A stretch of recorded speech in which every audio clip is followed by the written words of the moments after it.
É muito comum nós escutarmos o ditado popular que diz: diga-me com quem andas e te direi quem és.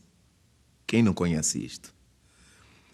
E naturalmente nós usamos essa expressão para designar as pessoas que têm más companhias, que andam em boas companhias.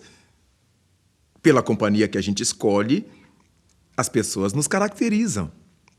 Fulano é bom menino, ele procura boas companhias. Fulano é boa moça, está sempre com boa gente. E o contrário, ele não vale nada, vê o tipo de pessoa com que ele anda. Os seres espirituais têm uma outra maneira de encarar isto. Ao invés de dizer como nós dizemos, dize-me com quem andas e te direi quem és, eles têm uma outra maneira de informar, de dizer isto. Dize-me quem és e te direi com quem andas.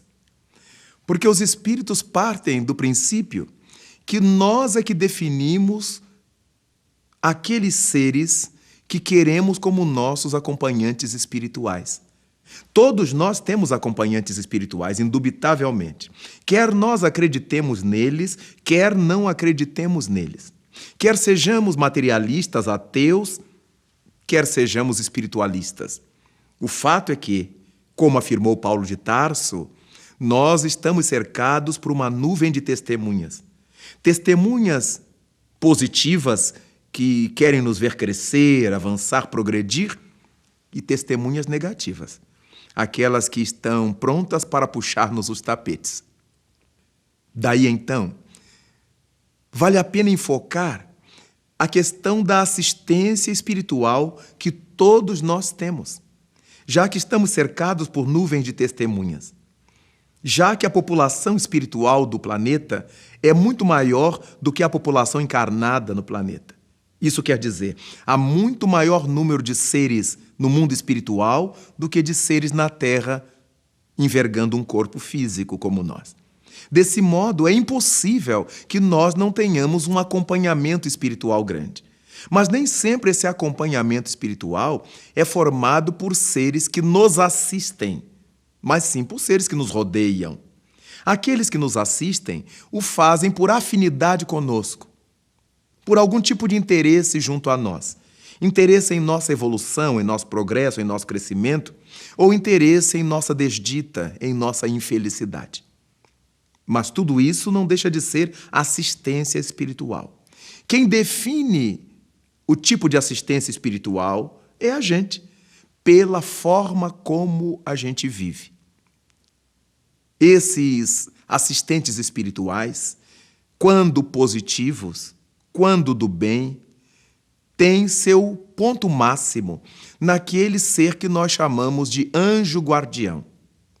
Todos nós temos nossos anjos guardiães.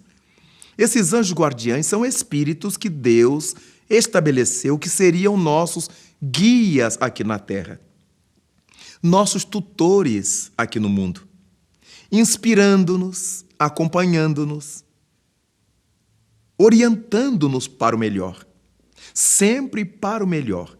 O anjo guardião sempre nos dá as boas dicas, os bons direcionamentos.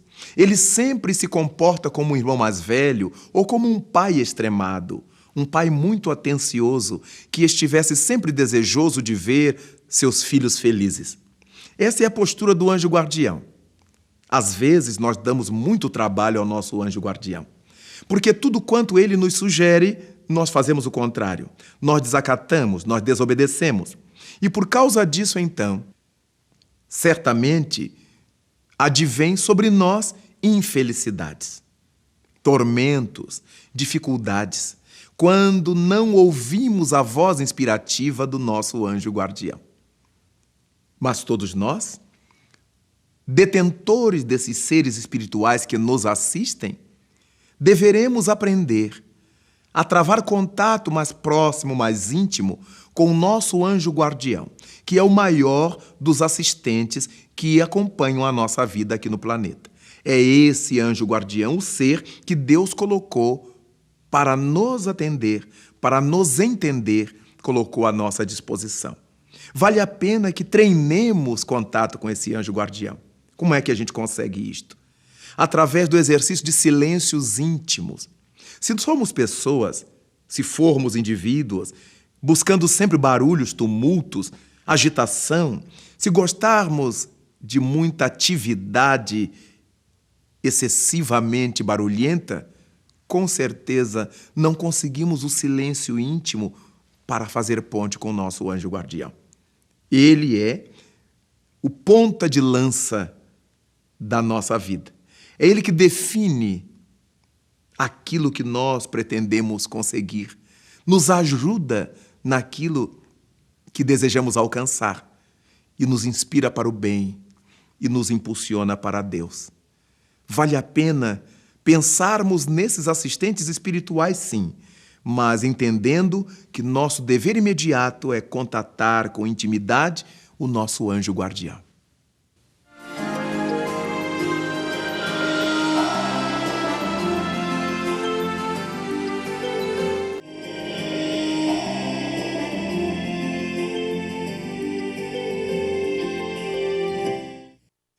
É graças ao nosso anjo guardião que muitas situações nos são evitadas, porque ele trata de nos anteceder em muitos lugares, em muitos acontecimentos, para que nós não sejamos apanhados de surpresa. Quantas vezes é ele que nos inspira a mudança de caminho, a adoção de determinado caminho. É ele que nos inspira a voltar a casa depois de termos saído, e aí descobrimos que ficou uma panela no fogão aceso, que ficou uma panela sobre a chama acesa. É ele que nos orienta para olhar o berço da criança, que às vezes está de bruço, sufocada. É ele que nos orienta a dar uma olhada no carro antes de ligarmos a chave e percebemos que há alguma alteração, algum vazamento. O nosso anjo guardião está sempre a postos, conduzindo-nos os passos, orientando-nos os passos. Mas nem sempre nós desenvolvemos afinidade com o nosso anjo guardião. Às vezes, nossos interesses, nossas práticas, nossas ações buscam mais os assistentes negativos, os nossos comparsas espirituais, comparsas de nossos erros, comparsas de nossos equívocos. Muitas vezes nós damos mais atenção espiritual aos seres que nos querem puxar para baixo, porque eles nos inspiram, por exemplo, para a bebida e nós vamos. Nos inspiram para o assinte à vida e nós adotamos a sua inspiração. Nos inspiram para o crime e nós vamos. Nos incitam para a droga e nós vamos. Certamente, ninguém recebe somente uma inspiração. Sempre quando nos vem à mente uma ideia negativa, paralelamente vem outra positiva. Fulano, faça isto. E a outra voz interna que diga, não faça isto. Beltrano, prove isto. E outra voz interna que nos sugere, não prove isto. E fica por conta do nosso livre-arbítrio decidir o que fazemos e o que não fazemos. Os nossos assistentes espirituais positivos, os benfeitores espirituais de nossas vidas, estão sempre pelejando para que nós acertemos, para que nós cresçamos, para que soframos menos. Mas eles não nos podem impedir sofrer se nós buscamos o sofrimento. E é por isto que nos cabe ter mais atenção para com nossa vida, porque de acordo com a maneira que nós formos, estabeleceremos quais serão as entidades espirituais que nos acompanharão, que formarão esse grupo de testemunhas acompanhando nossa vida, cobrindo e secundando os nossos atos. É por causa disto que Jesus Cristo orientava-nos sempre para o fato de ser Ele o caminho, ser Ele a verdade, dirigindo-nos para a grande vida. Não é à toa que Paulo de Tarso nos propunha: vede prudentemente como andais, porque a forma pela qual nós andamos, os destinos os quais buscamos, definirão a assistência espiritual com que contaremos. Não adianta as pessoas dizerem que sua vida está indo para trás, que ela não tem sorte na vida, se seus pensamentos, se suas ações, se suas buscas são de má índole, são de má qualidade.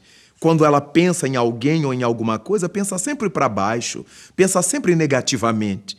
É óbvio que o tipo de entidades espirituais que lhe darão assistência, que a acompanharão, serão entidades de baixo nível. Nós temos a responsabilidade sobre a assistência espiritual que temos.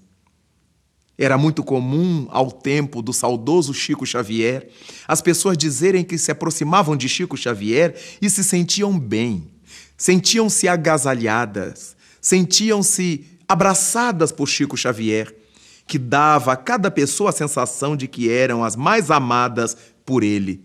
Graças, então, a esse envolvimento espiritual de Chico Xavier, a influência positiva que ele exercia sobre as pessoas.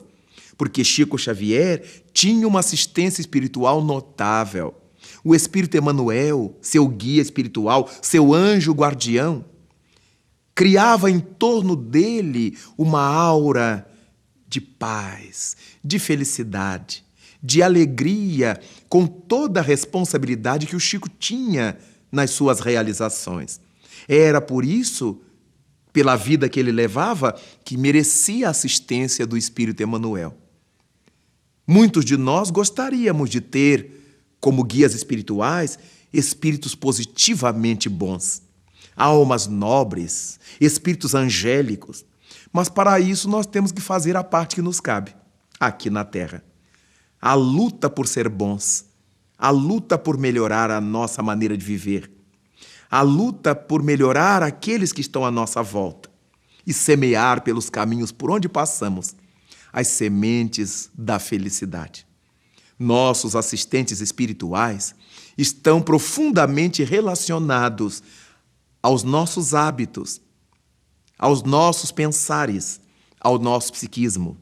Por causa disso, vale a pena que você, que eu, que nós todos busquemos ao longo dos nossos caminhos maior entrosamento com o nosso anjo guardião, desenvolvendo silêncios íntimos, o hábito de orar e de meditar profundamente.